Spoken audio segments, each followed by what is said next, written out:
Yo quiero compartir el mensaje de hoy día. Es un mensaje muy sencillo, pero pienso que es muy poderoso porque es su palabra. Les abrió el entendimiento. Así es como lo he nombrado el mensaje. Y para poder entender cómo Dios obra y cómo Dios sigue trabajando en nuestras vidas, en nuestro corazón, en nuestro diario movernos, tenemos que entender cómo Él ha operado con otros hombres. Amén. Y siempre a la luz de la palabra. ¿Cuántos hemos escuchado del apóstol Pablo? ¿Verdad? Pablo es uno de los apóstoles, el último apóstol, podría decirse, testigo del Cordero, testigo de Dios, testigo de Cristo, que el Señor escogió. Llamamos apóstoles del Cordero porque son testigos de Cristo. Fueron testigos de Cristo. Ahora, si bien es cierto, cada uno de ellos era testigo de Cristo, Pablo aparece muchos años después. Pero hermanos, Pablo fue entrenado tanto como fueron entrenados cada uno de los discípulos, aunque ese no es nuestro punto hoy día, pero probablemente lo voy a mencionar porque en la Escritura está. Pablo, antes de ser Pablo, era conocido como Saulo de Tarso. Él, como todo hombre que nace en esta tierra, que nace con una condenación sobre sus vidas, él fue una persona que sufrió mucho, como todos nosotros antes de venir a Cristo. Digo que sufrió porque, ¿qué es el sufrimiento del hombre? Estar separado de Dios es el sufrimiento del hombre. No importa cómo el hombre viva, así el hombre esté enfocado en algo o haciendo algo, todo aquello en lo que el hombre se enfoca es solamente temporal y pasajero. Y por más que el hombre quiera tener una vida de gratificación, a la larga todo cansa. Todo cansa. Pablo, antes de ser Pablo, era Saulo. Él fue un perseguidor de la iglesia. Perseguía a los cristianos para matarnos con el objetivo de que este evangelio no sea predicado.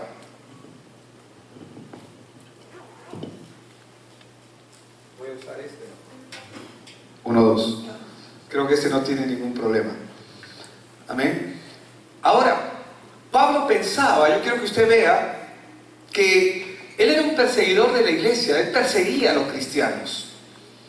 Perseguía a los cristianos para matarlos o para apresarlos, pero el objetivo que tenía Pablo en su corazón era de que este evangelio no sea anunciado, no sea predicado, porque para Pablo pensaba de que este evangelio era una herejía a lo que ellos habían aprendido durante años. Y Pablo pensaba que él estaba sirviendo a Dios. Él estaba convencido en su mente y en su corazón. Él estaba convencido en su mente y en su corazón que él estaba sirviendo a Dios. Y él era como un guardián de las sanas, entre comillas, enseñanzas que los judíos habían heredado. Es decir, él era como un atalaya, pero era un guardián también de ello. Y él pensaba que protegía la religión judía de las herejías que se habían levantado a través de un hombre llamado Jesús, al cual, entre comillas, ya no estaba entre nosotros. Para Pablo, el cristianismo, hermanos, como para mucha gente hoy en día, es una secta. Para Pablo, él tenía el cristianismo y a sus seguidores como una secta, y su pensamiento, el pensamiento que había en él es: tengo que acabar con esto, tenemos que acabar con esto, esto no puede continuar. Él simplemente estaba atrapado en un sistema religioso. Pero lo maravilloso que hace este evangelio y que lo hace precioso es que un día Dios le salió al encuentro. No fue Pablo. Él estaba segurísimo de que él estaba sirviendo a Dios, pero un día Dios le sale al encuentro y su vida comienza a ser transformada. De la misma forma como Dios un día salió a nuestro encuentro y nuestra vida comienza a ser transformada. Y Pablo, a partir de ese momento, a partir del momento en que comienza a conocer a Dios, él deja lo que es falso por seguir lo que es verdadero. Qué interesante, porque por años Pablo estaba convencido que lo que él estaba haciendo era correcto, que era verdadero. Jesús ya había mencionado el celo de muchos hombres como Pablo, celo que probablemente mucha gente de hoy en día también tiene, porque hemos sido formados, muchos de nosotros, de familias muy religiosas, muy abocadas en la forma en que hemos aprendido, muy abocados a una religión. Pero Jesús había hablado y había mencionado de hombres como Pablo, que creían que servían a Dios, pero con una gran diferencia, que no lo conocen. No podemos servir a quien no conocemos. ¿Cuántos dicen amén? Hermanos, necesitamos conocer a este Dios verdadero, a este Dios único, a nuestro Salvador. Por lo tanto, estas personas, al no conocer a Dios, ¿a quién sirven? Sirven a un sistema religioso que ellos han creado. Fue espectacular. Puedes poner solamente un minuto Juan 7:37, que no está en las notas que te he dado. Pero en Juan 7:37 mi esposa enseñaba esta mañana y hablaba acerca de este punto. Juan 7:37, un minuto. En Juan 7:37 dice que en el último y gran día de la fiesta Jesús se puso en pie y alzó la voz diciendo: si alguno tiene sed, venga a mí y beba. Verso 38. El que cree en mí, ¿qué dice? Como dice la Escritura. Y mucha gente cree en Dios a su manera, no como dice la Escritura. Mucha gente sirve a Dios a su manera, no como lo dice la Escritura. De su interior, dice, correrán ríos de agua viva. Ahora vamos a lo que dijo el Señor Jesucristo a Juan 16:2. Eso también lo dijo el Señor, pero vamos a Juan 16:2. Entonces, cuando el hombre no conoce a Dios, ¿a quién está sirviendo? A un sistema. Cuando el hombre no conoce a Dios, cuando el hombre no ha tenido ese famoso, digo famoso porque pienso que es famoso entre los que, cuando una persona conoce a Cristo, ese famoso Peniel. La palabra Peniel significa encuentro, el hombre con Dios. Y es necesario que cada persona experimente su Peniel, su encuentro con Dios. Cuando Dios, así como Dios le salió al encuentro, dice: los expulsarán o os expulsarán de las sinagogas, y aún viene la hora cuando cualquiera que os mate pensará, dice, ¿qué cosa pensará? Que rinden servicio a Dios. ¿Pero por qué lo harán? Vamos al verso 3 y luego el 4. ¿Pero por qué lo harán? Dice: ¿y harán esto? ¿Por qué? ¿Por qué harán esto? Porque no conocen al Padre ni a mí, dice. O sea, mucha gente que está sirviendo en su humanidad con sus buenas intenciones, con su buen corazón, con sus buenas intenciones sirven a Dios. Y dice que aún van a matar por causa de este evangelio, por causa de la religión. Y pensarán que estarán sirviendo y rindiendo servicio a Dios. Pero en el verso 4 dice: mas he dicho estas cosas para que cuando llegue la hora, ¿qué cosa dice? Os acordéis de lo que ya les había dicho. Entonces Pablo era una de estas personas. Hermanos, Pablo antes, él ya había tenido la fama de ser un celoso de la religión judía. Por eso él perseguía y mataba a los cristianos. Vamos a ver Hechos capítulo 8, verso 1 y 2. Aunque yo lo voy a poner en la traducción lenguaje actual, lo vamos a tener en pantalla en la traducción Reina Valera. Pero dice, Hechos 8, 1 y 2 dice: y Saulo consentía en su muerte. En aquel día hubo una gran persecución contra la iglesia que estaba en Jerusalén, y todos fueron esparcidos por las tierras de Judea y de Samaria, salvo los apóstoles. ¿Qué es lo que está diciendo acá la Escritura? Nos está diciendo que Saulo, en la traducción lenguaje actual lo dice más claro, aunque en el capítulo anterior, capítulo 7, nos habla acerca de la muerte de Esteban. ¿Quién fue Esteban? Un mártir de la fe, que fue muerto por proclamar el Evangelio. En la versión traducción lenguaje actual dice: Saulo vio cómo mataban a Esteban y le pareció muy bien. A Saulo, que después de su encuentro con Dios es Pablo, le pareció muy bien la muerte de Esteban, porque él creía que estaba sirviendo ¿a quién? Él creía que servía a Dios. Dice: más tarde unos hombres que amaban mucho al Señor recogieron el cuerpo de Esteban, lo enterraron y durante varios días lloraron su muerte. En Hechos 9, versos 1 y 2 dice que Saulo, respirando aún amenazas sin muerte contra los discípulos del Señor, vino, dice, al sumo sacerdote y le pidió cartas para las sinagogas de Damasco a fin de que si hallase algunos hombres o mujeres de este camino, los trajese presos a Jerusalén. Pablo estaba hambriento por hacer justicia, porque para Pablo lo que se había levantado en ese lugar era una secta, la secta de los cristianos, que seguían a un Cristo, que seguían a un Señor, pero él era protector de la religión judía.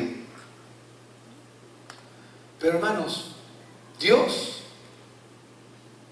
tiene misericordia de Pablo. ¿Cuántos dicen amén? Como la va a tener por cada persona que necesita tanto.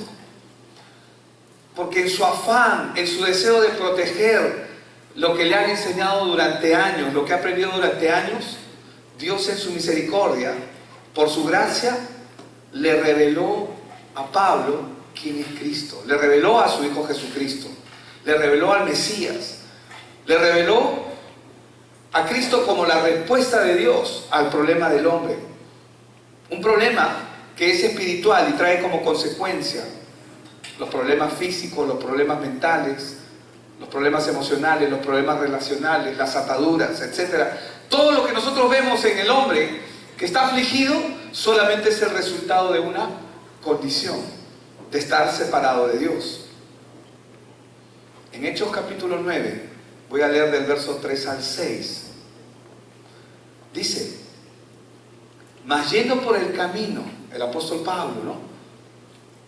Estaba yendo por el camino, ya había pedido las cartas a los sacerdotes para que cristianos que se encuentren en el camino, apresarlo y llevarlo prisionero para que no divulguen más el evangelio, o matarlo, que era lo que hicieron, juzgarlos, ¿no? Porque eso era lo que hacían. Mas yendo por el camino, aconteció que al llegar cerca de Damasco, repentinamente, ¿qué dice? Le rodeó un resplandor de luz en el cielo, y cayendo en tierra, oyó una voz que le decía: Saulo, Saulo, ¿por qué me persigues? Él dijo: ¿quién eres, Señor? Y le dijo: yo soy Jesús, a quien tú persigues. Dura cosa te es dar coces contra el aguijón. Él, temblando y temeroso, dijo: Señor, ¿qué quiere que yo haga? Y el Señor le dijo: levántate y entra en la ciudad, y se te dirá lo que debes de hacer. Desde su conversión, hermanos, hasta que el apóstol Pablo abriera su entendimiento, eso llevó muchos años. Quiero ir rápidamente ahí mismo, Hechos 9. Voy a ir acá en mi Biblia. Quiero mostrarles Hechos 9, verso... Voy a continuar leyendo ese texto. Dice: y los hombres que iban con Saulo se pararon atónitos, oyendo a la verdad la voz, mas sin ver a nadie. Entonces Saulo se levantó de tierra y abriendo los ojos no veía a nadie, así que llevándole por la mano le metieron en Damasco, donde estuvo 3 días sin ver y no comió ni bebió. Vamos más adelante.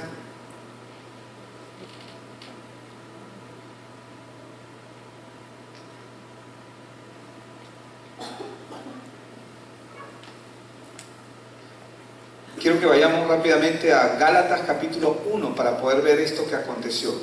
Ahora, a Pablo, hermanos, le tomó 14 años entender con plenitud, ojo, quién es Cristo. 14 años. Amén. ¿Cuántos tienen acá menos de 14 años en Cristo? Bueno, gloria a Dios. Y los que tenemos más de 14 años en Cristo, igual, gloria a Dios. Amén. Pero en estos 14 años, el apóstol Pablo fue entrenado y fue preparado para compartir el Evangelio, para compartir las buenas noticias de Dios, el Evangelio de Jesucristo. Por eso es que en Gálatas 1, y vamos a ir verso del 10 al 17, dice, pues, ¿busco ahora el favor de los hombres o el de Dios? Estamos hablando de un Pablo ya cuajado, un Pablo ya vivido, con la experiencia. ¿O trato de agradar a los hombres? Pues si todavía agradara a los hombres, no sería, dice, siervo de Cristo. Mas os hago saber, hermanos, que el evangelio anunciado por mí no es según hombre. Voy a leer este mismo pasaje en la traducción lenguaje actual. Dice, yo no ando buscando, dice, que la gente apruebe lo que digo, ni ando buscando quedar bien con nadie. Si así lo hiciera, ya no sería yo un servidor de Cristo.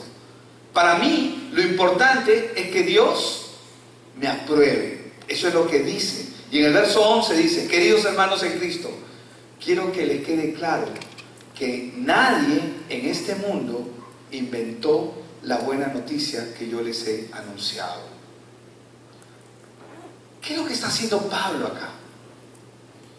Este es un Pablo que ha vivido la experiencia de caminar con Jesús.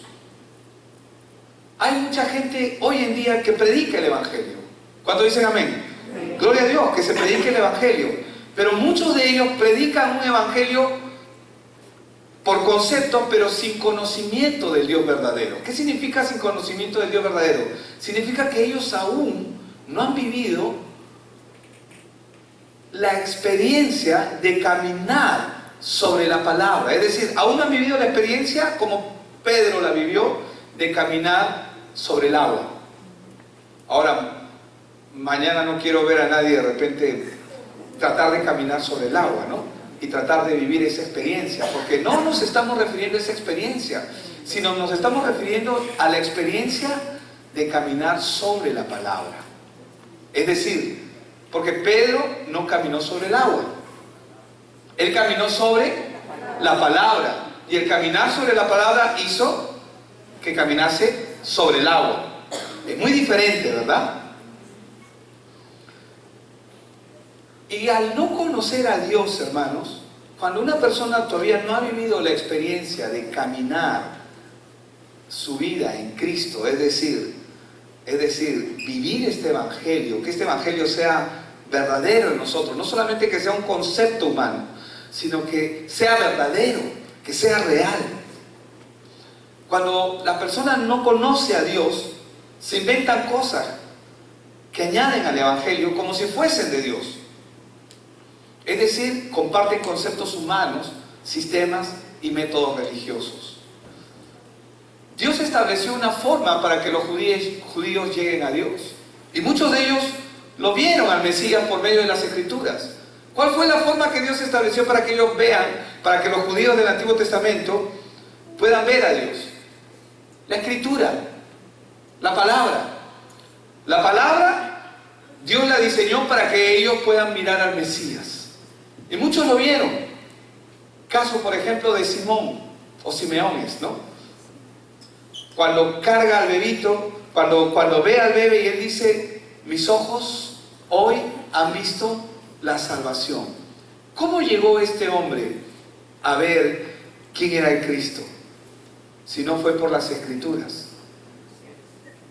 Y las Escrituras apuntaban a Dios, apuntan a Cristo. Todas las Escrituras apuntan a Cristo. Todas las Escrituras apuntan a Él. Dios dejó las Escrituras. Por eso es que Jesús dijo en Juan 5:39, escudriñad las Escrituras porque a ustedes os parece que en ellas tenéis la vida eterna. Jesús no está negando que en las Escrituras está la vida eterna. En las Escrituras está la vida eterna. Pero ¿qué dice después? Y ellas dan testimonio de mí, ¿verdad? En Juan.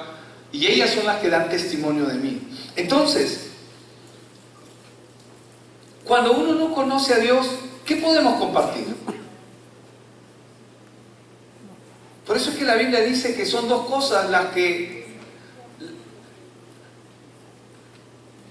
vencen, las que han vencido, dice, ¿no? En Apocalipsis. Una es la sangre del Cordero y el segundo es la palabra de nuestro testimonio.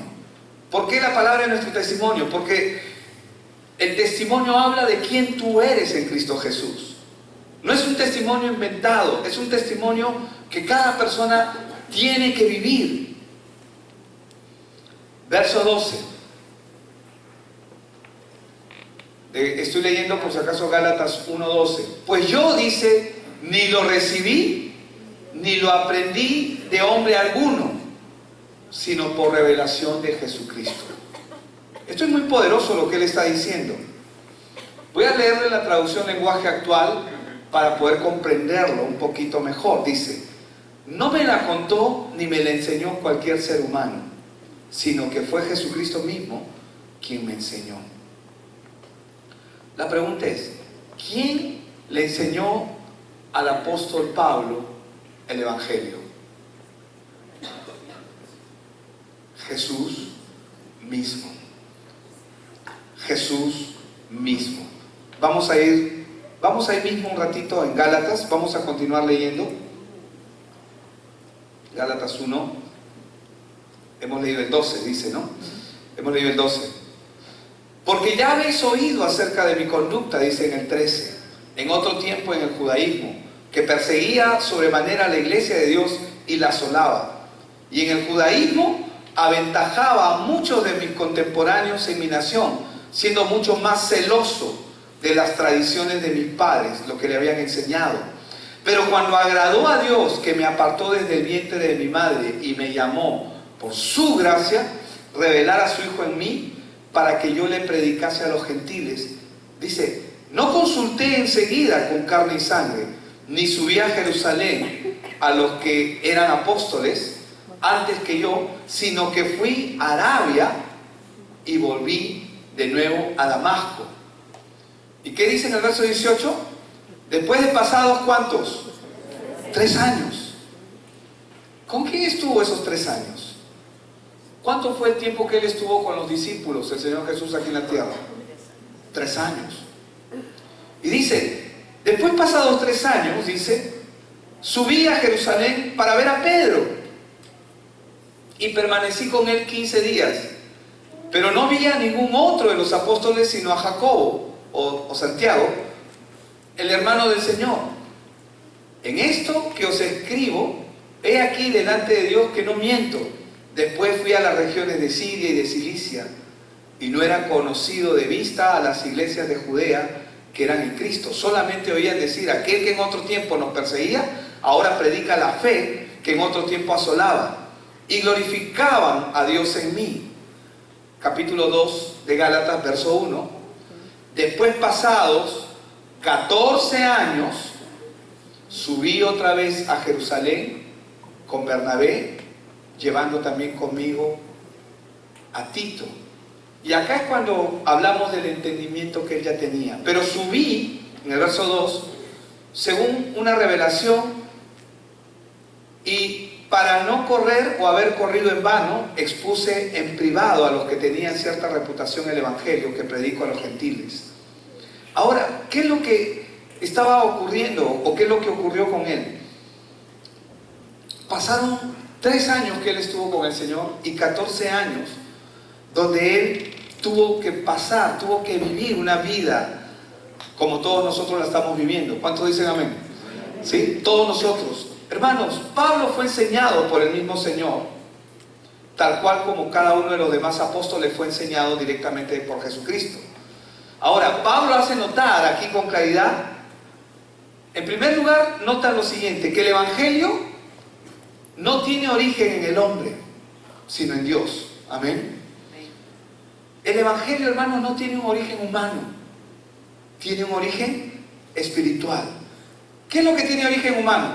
Las religiones hechas por el hombre, por ejemplo, se centran en los méritos humanos, se centran en la necesidad de hacer buenas obras para alcanzar la salvación. Pero es importante que el hombre reciba el entendimiento de quién es Cristo por parte de Dios.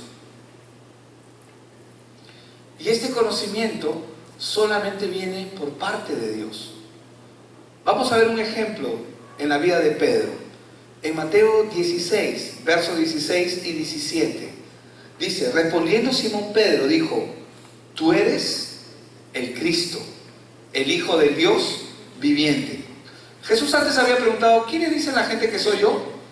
Uno dice que eres Elías, otro dice que eres Juan el Bautista, otro dice que eres Nehemías.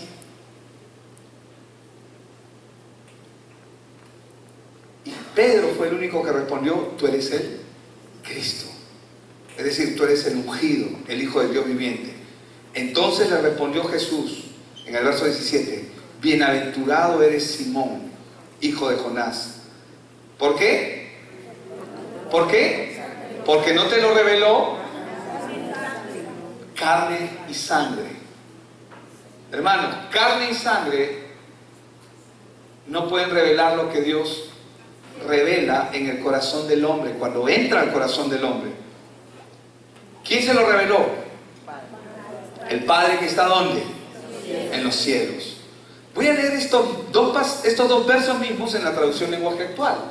Dice, Pedro contestó, tú eres el Mesías, el Hijo del Dios que vive y da vida. Jesús le dijo, bendito seas, Pedro, hijo de Jonás, porque no sabes esto por tu propia cuenta, sino que te lo enseñó mi Padre que está en los cielos. Vemos aquí que fue Dios mismo el que le abrió el entendimiento a Pedro para que diga semejante verdad, ¿cierto? Pero también vamos a ver que Jesús hace esto mismo con otros discípulos. Vamos a Lucas 24:45. Lucas 24:45 dice, entonces, porque los discípulos habían creído en Él, no todos estaban con dudas, no habían creído en Él. Entonces, Él había estado con ellos, había estado comiendo con ellos, pero no entendían lo que pasaba. Estaban perdidos, estaban con Jesús, pero no podían reconocer a Jesús. Estaban perdidos, como mucha gente camina con Jesús, pero no entiende quién es Él, no le conoce. Entonces, dice en el verso 45, ¿qué dice? Les abrió el entendimiento, ¿para qué? Para que comprendiesen las Escrituras. Observe cómo lo dice la traducción lenguaje actual. Dice, entonces, hablando de Jesús, les explicó, ¿qué cosa les explicó? La Biblia, con palabras fáciles, para que pudieran entender. Esto es lo que nosotros llamamos discipulado.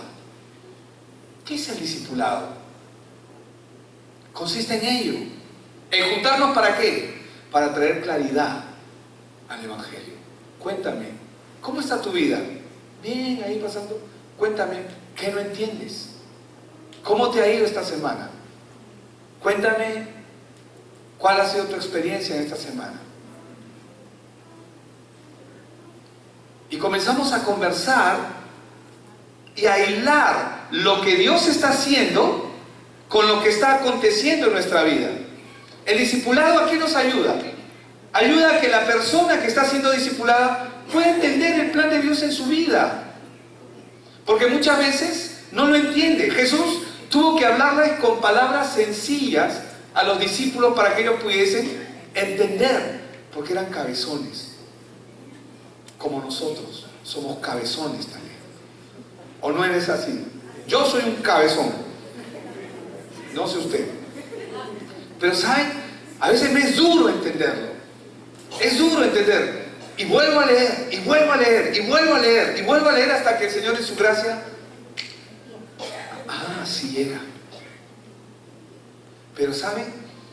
Este evangelio se hace real cuando atraviesa nuestra vida. Cuando comienza a pasar así, atraviesa desde la parte más alta de nuestra cabeza, que puede ser un cabello, hasta la punta de los pies, atraviesa así verticalmente. Como un láser que está entrando, atraviesa todo y va quemando lo que tiene que quemar. Amén. El discipulado es eso. Consiste en ayudar a abrirles el entendimiento a la gente por medio de su palabra para comprender las Escrituras, para comprender la obra de Cristo desde el principio hasta el final. Amén. Sí, Dios se lo reveló a Pedro para que Pedro diga semejante cosa cuando dijo: tú eres el Cristo. Lo hizo con Pablo también. Jesús les abrió el entendimiento también a los otros discípulos, porque los otros discípulos no entendían lo que había pasado. Pero ¿saben? Cada uno de ellos, diga conmigo, todos ellos. Otra vez, todos ellos. Todos ellos fueron capacitados por Dios. Todos ellos fueron capacitados por Dios a través de su palabra, para que luego ellos lo hagan también con otros discípulos que Dios también ha llamado y que están reservados por Dios y que están esperando por este evangelio. ¿Por qué es importante el discipulado? No solamente porque me ayuda a ver mi vida, sino que me ayuda a ver la palabra de Dios, cómo opera esta en mi vida. Me ayuda a diferenciar, me ayuda a verme a mí y me ayuda a ver a Dios. Y me ayuda a ver cómo Dios está operando. Me ayuda a sacar las mentiras de mis pensamientos. Porque la palabra de Dios es viva y eficaz, más cortante que espada de doble filo, que penetra hasta partir el alma y el espíritu, y las coyunturas y los tuétanos, y discierne, dice, aún los pensamientos. La palabra de Dios es la única que puede ayudarme en esa condición de ver mi vida, de ver a Dios, de ver cómo obra su palabra en mí, cómo está actuando su palabra en mí, lo que está haciendo en mí, lo que está haciendo en ti. No te puede dar el lujo de no discipularte. Amén. Entonces, todos ellos fueron capacitados por Dios a través de su palabra para que luego ellos lo hagan también con otros discípulos que Dios ha llamado y que están reservados por Dios y que están esperando, hermanos, por este evangelio. ¿Cuánta gente está esperando por este evangelio? Dios ya preparó las buenas obras para que caminásemos en ellas. Pero para que eso ocurra, ¿qué necesitamos? Estar conectados con Él, alineados con Él. Dios es el que busca al hombre y usa a sus siervos para ello. Veamos otro ejemplo, cómo Dios es el que hace la obra. Hechos 8, verso 29, y voy a leer hasta el 38. Dice: y el Espíritu dijo a Felipe: acércate y júntate a ese carro. Acudiendo Felipe le oyó. Oyó lo que estaba leyendo, lo que leía este hombre, ¿no? Le oyó, que leía al profeta Isaías y le dijo, ¿no? Y dijo, se acerca y le dice: pero, ¿entiendes lo que lees? ¿Qué le mandó Dios a este hombre? Un discipulador. Le mandó un discipulador para que le enseñe las Escrituras. No para que transmita conocimiento, porque nosotros podemos transmitir, mira cuánto sé de la palabra. Y sabemos, de hecho, que todos los que estamos acá, probablemente muchos de nosotros podemos conocer mucho. Pero no, hermano. ¿Dónde se conoce el discipulado? En el día a día.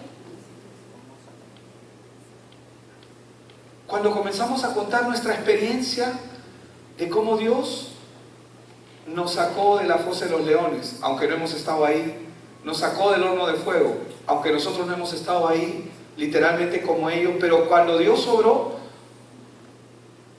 esa palabra que comenzamos a dar, damos esa palabra y esa palabra tiene vida porque es un testimonio en nosotros.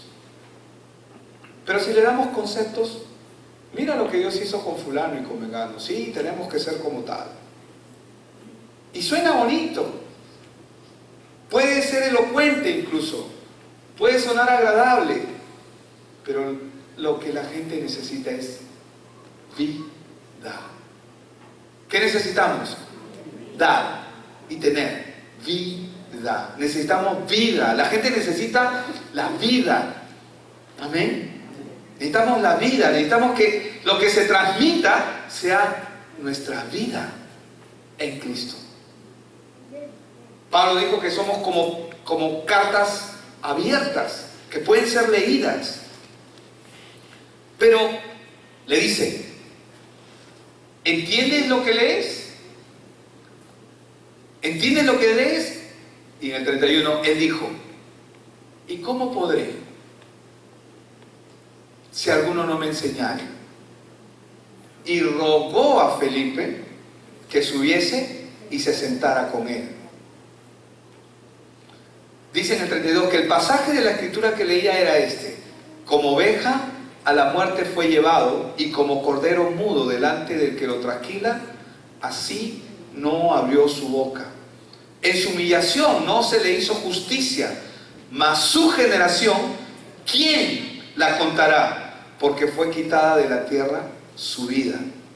Respondiendo el eunuco, dijo a Felipe, te ruego que me digas, ¿de quién dice el profeta esto? ¿De sí mismo o de algún otro? Entonces Felipe, ¿qué hizo? Abrió su boca. Abriendo su boca y comenzando ¿desde dónde? Desde su experiencia. La experiencia nos ayuda, pero la experiencia a partir de la Escritura. Y comenzando desde esta Escritura, le anunció el Evangelio de Jesús. Y yendo por el camino, llegaron a cierta agua y dijo el eunuco, aquí hay agua, ¿qué impide que yo sea bautizado? Felipe dijo,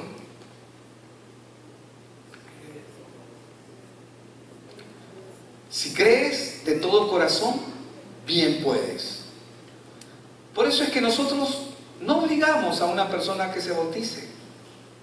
Es más, los desanimamos a veces. Suena mal, ¿no?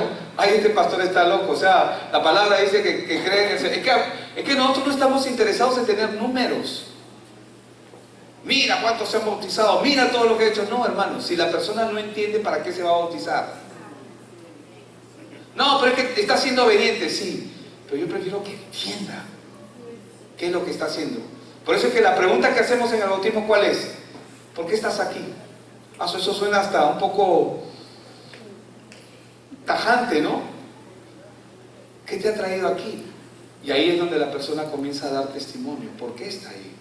¿Por qué está haciendo lo que está haciendo? Si crees de todo corazón, bien puedes. Y respondiendo dijo, creo que Jesucristo es el Hijo de Dios. La Escritura, ¿a dónde lo llevó? A Cristo, a ver a Cristo. Y una vez que vio a Cristo, ¿a qué lo llevó? Si la Escritura dice, me paro de cabeza, me paro de cabeza. ¿Cuántos dicen amén? Pero no dice que te pares de cabeza, amén. Dice que te bautices. Al que creyere y fuere bautizado, ese será salvo. Y mandó parar el carro y descendieron ambos, dice. Felipe tuvo que mojarse también. Felipe y el eunuco, y le bautizó. Entonces, qué importante es que los discípulos estén siempre dispuestos a compartir el Evangelio. Amén.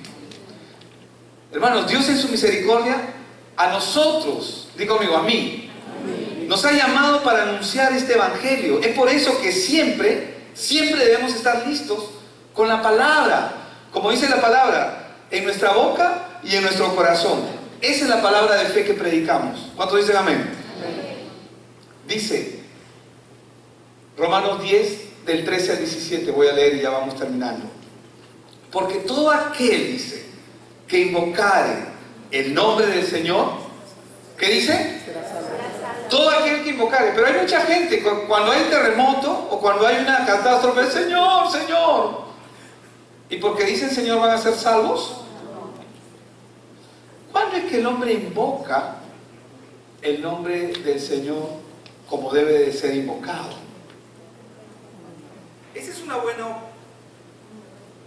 Esa es una buena oportunidad para predicar el Evangelio, cuando hay una catástrofe, cuando hay una desgracia, ¿no? Una epidemia, qué sé yo.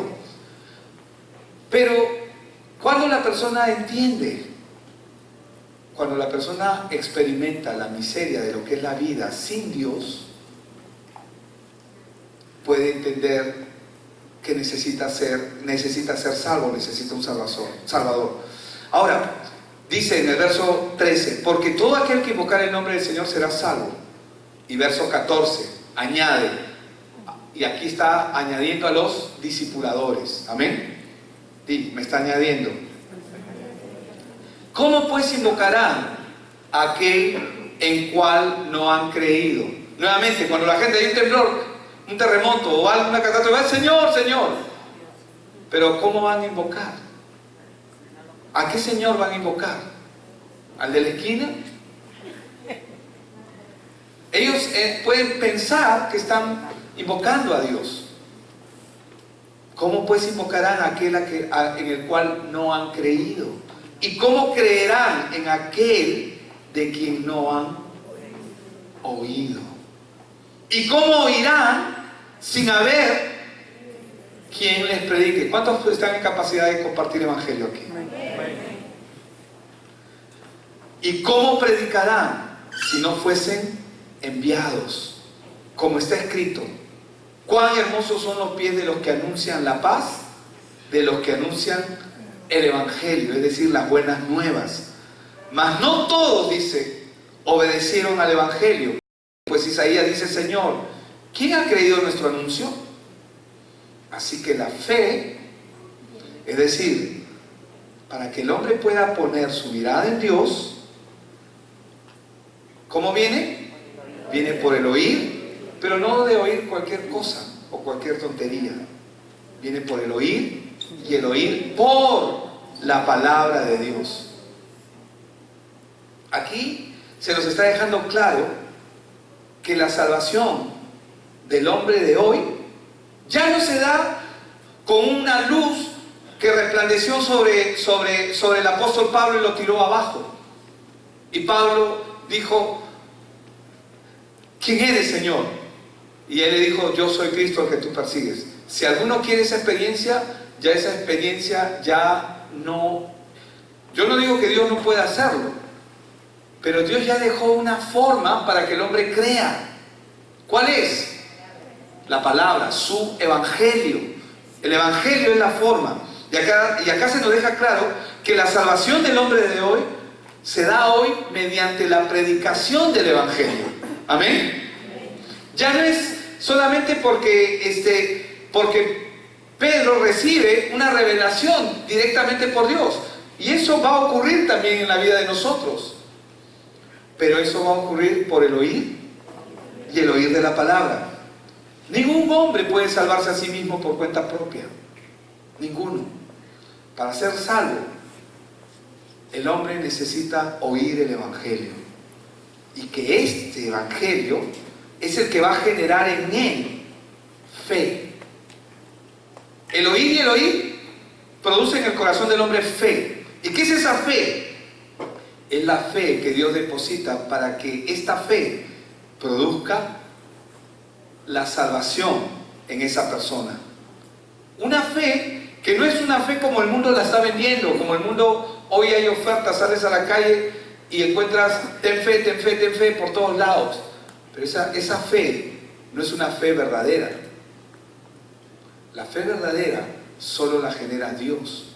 Y esa fe, entendiendo por fe, que es dejar de mirar a nosotros mismos o nuestras circunstancias para poner solamente nuestra mirada en Dios.